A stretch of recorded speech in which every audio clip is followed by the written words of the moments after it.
Okay, I don't really need to go down all of these things. We're all living here. We're all knowing what's going on. Suddenly, banks are now under the control of the federal government. Suddenly, General Motors and other private organizations are under the control of the government and the unions.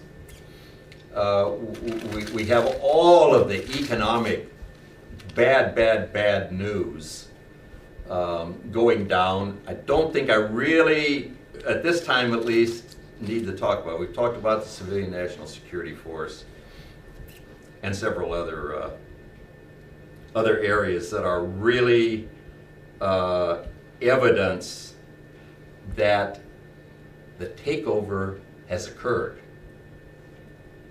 We're not waiting for the takeover, it's occurred.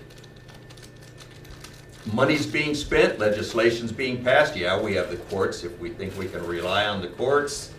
We have all kinds of things that have taken place.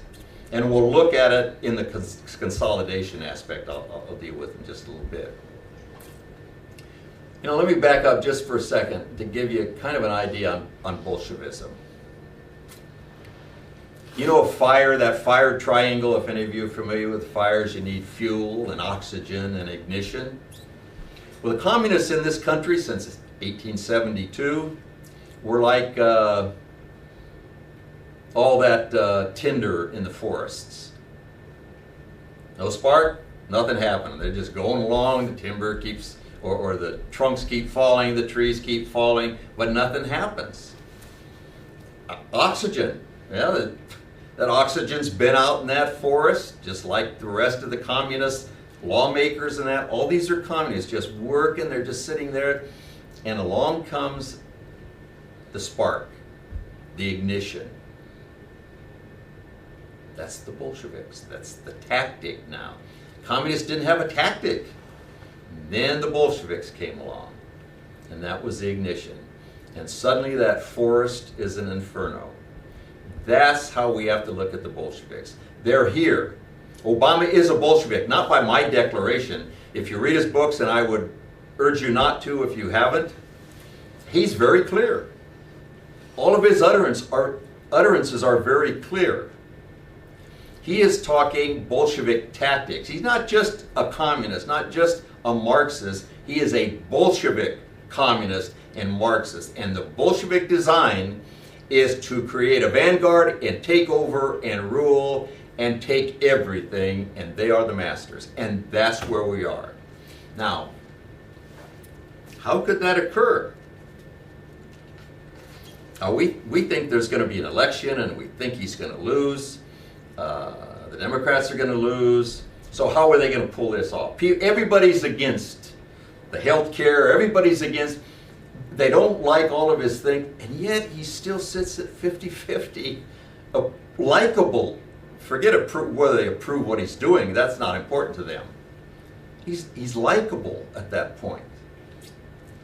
Now, he has to make a decision. Lenin, who stepped back into the fray in 1917 in October, had to make a decision.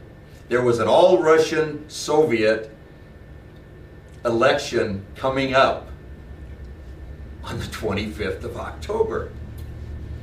And they thought, do we have enough votes? Maybe we could just not do anything and get enough votes. Maybe we could get along with everybody and still work.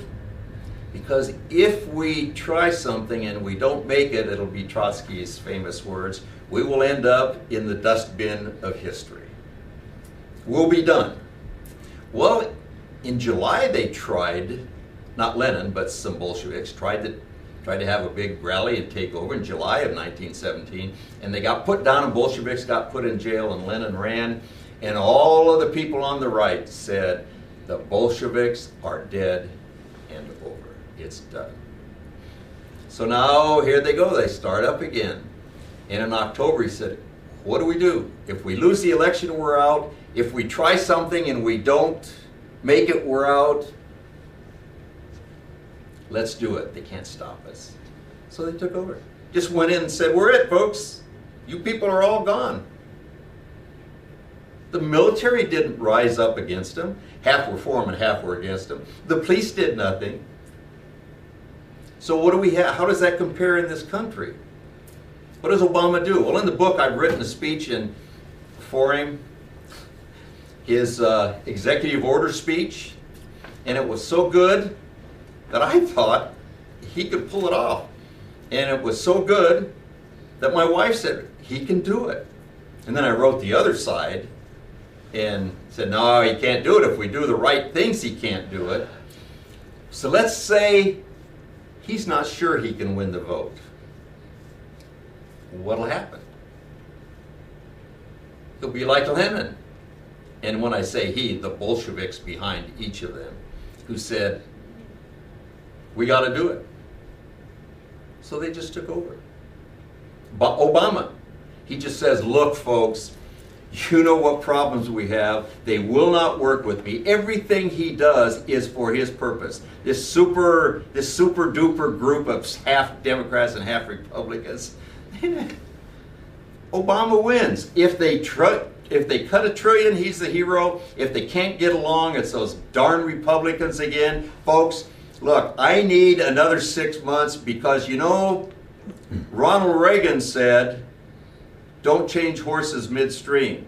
And you know, Abraham Lincoln said, don't change horses midstream.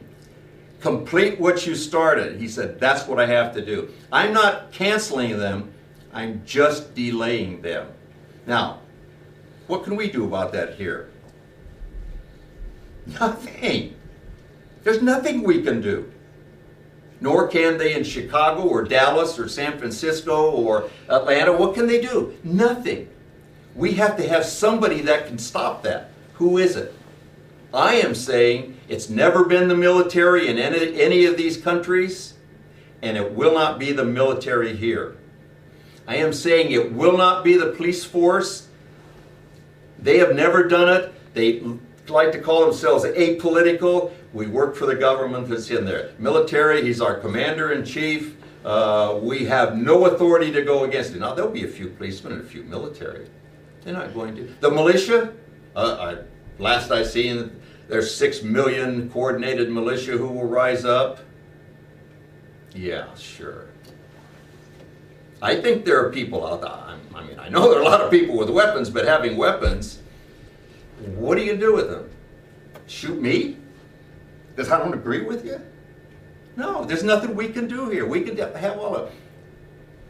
That's the potential. The worse it gets for him and his poll numbers drop, the greater the likelihood of at least a try, which I believe will be successful, of taking over by executive order.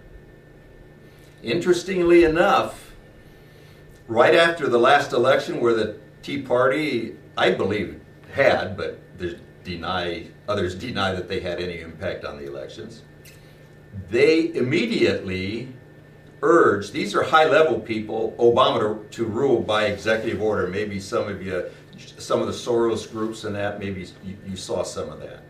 And I said just, oh my gosh. So, what has he been doing then?